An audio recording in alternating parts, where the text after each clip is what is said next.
വിവാദമായ മാസപ്പടി കേസിൽ അന്വേഷണം ആവശ്യപ്പെട്ട് മാത്യു കുഴൽനാടൻ MLA സമർപ്പിച്ച ഹർജി തിരുവനന്തപുരം വിജിലൻസ് കോടതി തള്ളി. മാത്യു സമർപ്പിച്ച രേഖകളിൽ മുഖ്യമന്ത്രിക്കും മകൾക്കുമെതിരെ മതിയായ തെളിവുകളില്ലെന്ന് കണ്ടെത്തിയാണ് വിജിലൻസ് കോടതി ഹർജി തള്ളിയത്. വിധിയുടെ പകർപ്പ് ജനം ടിവിക്ക് ലഭിച്ചു. MK വിനോദ് ചേരുന്നു. വിനോദ്, വിശദാംശങ്ങൾ. തീർച്ചയായും മാസപ്പടി കേസിൽ കോൺഗ്രസ് MLA ആയിട്ടുള്ള മാത്യു കുഴൽനാടൻ അദ്ദേഹം വിജിലൻസ് കോടതിയിൽ നേരിട്ട് പരാതി നൽകുകയായിരുന്നു. മുഖ്യമന്ത്രിക്കും മകൾക്കും മാസപ്പടി നൽകിയ കേസിന്മേൽ കോടതി തന്നെ നേരിട്ട് അന്വേഷണം നടത്തണം എന്നുള്ള നിലയിലാണ് അദ്ദേഹം ഹർജി സമർപ്പിച്ചത്. ഹർജി വിജിലൻസ് കോടതി ഫയലിൽ സ്വീകരിച്ചു. തെളിവുകൾ ഹാജരാക്കാൻ ആവശ്യപ്പെട്ടു. അദ്ദേഹം നിരവധി തെളിവുകൾ സമർപ്പിക്കുകയും ചെയ്തു. എന്നാൽ കോടതി ഇന്ന് നടത്തിയ വിധി പ്രസ്താവനയിൽ പറഞ്ഞത് ഇത് ആരോപണങ്ങൾ മാത്രമായി നിലനിൽക്കുകയാണ്. മാത്യു കുഴൽനാടന് തൻ്റെ ആരോപണങ്ങൾ തെളിയിക്കാൻ കഴിഞ്ഞിട്ടില്ല. അതുമാത്രമല്ല, ഇത് രാഷ്ട്രീയ പ്രേരിതമാണ് ഈ ആരോപണങ്ങൾ എന്നതിനെ ബലപ്പെടുത്തുന്ന നിലയിലുള്ള വാദങ്ങൾ മാത്രമേ ഇതിലുള്ളൂ. കൃത്യമായ തെളിവുകളില്ല എന്നതിൻ്റെ അടിസ്ഥാനത്തിലാണ് ഇന്ന് വിജിലൻസ് കോടതി ഈ കേസ് തള്ളുന്നതായി അറിയിച്ചിട്ടുള്ളത്. എന്തായാലും മാത്യു കുഴൽനാടൻ കൊച്ചിയിൽ ഇതിനോട് പ്രതികരിച്ചത് ഈ വിധി പ്രസ്താവന സമ്പൂർണ്ണമായി പഠിച്ച ശേഷം ആവശ്യമെങ്കിൽ മേൽക്കോടതിയെ സമീപിക്കും, തൻ്റെ നിയമ പോരാട്ടം തുടരുമെന്നുള്ള കാര്യമാണ്. എന്തായാലും മുഖ്യമന്ത്രിക്ക് ഇത് നേരിയ ആശ്വാസം നൽകുന്നുണ്ടെങ്കിലും മറ്റൊരു പ്രധാനപ്പെട്ട കാര്യം, കേന്ദ്ര അന്വേഷണ ഏജൻസികൾ പ്രത്യേകിച്ചും എൻഫോഴ്സ്മെൻറ്റ് ഡയറക്ടറേറ്റ്, അതേപോലെ തന്നെ SFIO തുടങ്ങിയ കേന്ദ്ര ഏജൻസികൾ ഈ കേസിൽ അന്വേഷണം തുടരുകയാണ്. മുഖ്യമന്ത്രിയുടെ മകളെ ചോദ്യം ചെയ്യാൻ അടക്കമുള്ള നടപടികളിലേക്ക് നീങ്ങുകയാണ്. ഈ സാഹചര്യത്തിൽ ഈ കേസ് അന്വേഷണത്തിൽ വിജിലൻസ് കോടതിയുടെ ഒരു വിധി മാത്രമാണ് ഇപ്പോൾ വന്നത്.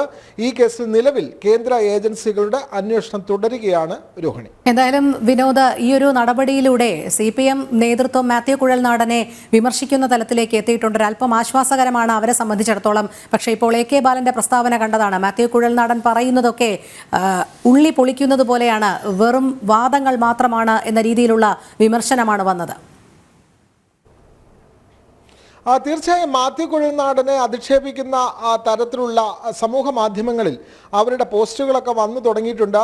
കുഴൽനാടിന് നിലവാരമില്ല എന്നുള്ള തരത്തിലൊക്കെ ഉള്ള ആക്ഷേപങ്ങൾ വരുന്നു. അതേപോലെ തന്നെ കുഴൽനാടനെ മോശപ്പെടുത്തിക്കൊണ്ടുള്ള സോഷ്യൽ മീഡിയയിലെ പരാമർശങ്ങളൊക്കെ തന്നെ വരുന്നുണ്ട്.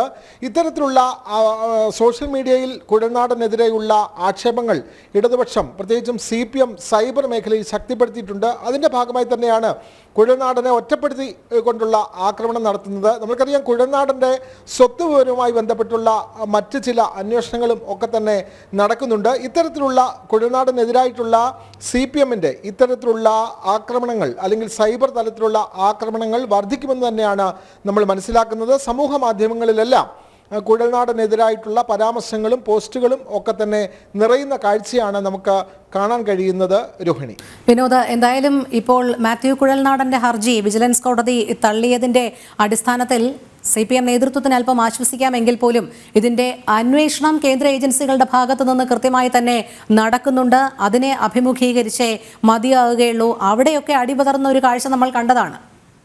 രോഹിണി, തീർച്ചയായും ഇക്കാര്യത്തിൽ കേന്ദ്ര ഏജൻസികൾ കൃത്യമായ അന്വേഷണമാണ് നടത്തുന്നത്. കരിമണൽ ഖനനവുമായി ബന്ധപ്പെട്ട അതിൻ്റെ ഉടമയെ ചോദ്യം ചെയ്തു. അതിൻ്റെ തുടർ നടപടി എന്നോണം അവർ മാസപ്പടി നൽകിയ മുഖ്യമന്ത്രിയുടെ മകൾ വീണ വിജയൻ അടക്കമുള്ള ആളുകളെ വരുത്തി ചോദ്യം ചെയ്യാനുള്ള നടപടികളിലേക്ക് കേന്ദ്ര ഏജൻസികൾ കടക്കുന്നുവെന്നാണ് നമ്മൾ മനസ്സിലാക്കുന്നത്. എന്തായാലും ഈ തെരഞ്ഞെടുപ്പ് കാലത്ത് ഈ അന്വേഷണം വളരെ ശക്തമായി മുന്നോട്ട് പോയപ്പോഴും ഇടതുപക്ഷം പറഞ്ഞത് ഇത് തെരഞ്ഞെടുപ്പിന് വേണ്ടിയിട്ടുള്ള ഒരു സ്റ്റണ്ടാണ്, BJP ഇതിൽ മുതലെടുക്കാനുള്ള ശ്രമങ്ങളാണ് നടത്തിയത് എന്നൊക്കെ അന്ന് അവർ ആരോപണങ്ങൾ ഉന്നയിച്ചിരുന്നു. പക്ഷേ അങ്ങനെയല്ല കാര്യങ്ങൾ. കൃത്യമായ അന്വേഷണം മുന്നോട്ട് പോകുകയാണ്. SFIOയുടെ നേതൃത്വത്തിൽ കൃത്യമായ അന്വേഷണം നടക്കുന്നു. എൻഫോഴ്സ്മെൻറ്റ് ഡയറക്ടറേറ്റും ഇക്കാര്യത്തിൽ കൃത്യമായ നിരീക്ഷണങ്ങളാണ് നടത്തുന്നത്.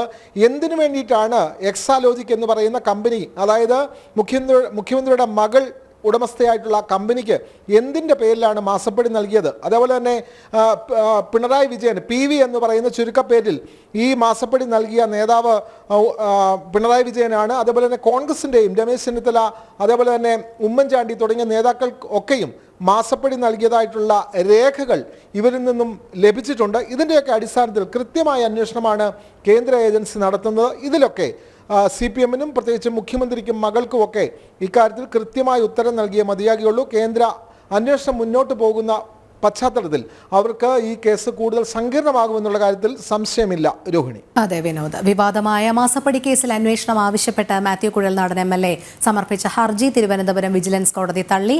മാത്യു സമർപ്പിച്ച രേഖകളിൽ മുഖ്യമന്ത്രിക്കും മകൾക്കുമെതിരെ മതിയായ തെളിവുകളില്ലെന്ന് കണ്ടെത്തിയാണ് വിജിലൻസ് കോടതി ഹർജി തള്ളിയത്. MK വിനോദാണ് വിശദമായ വിവരങ്ങൾ നൽകിയത്.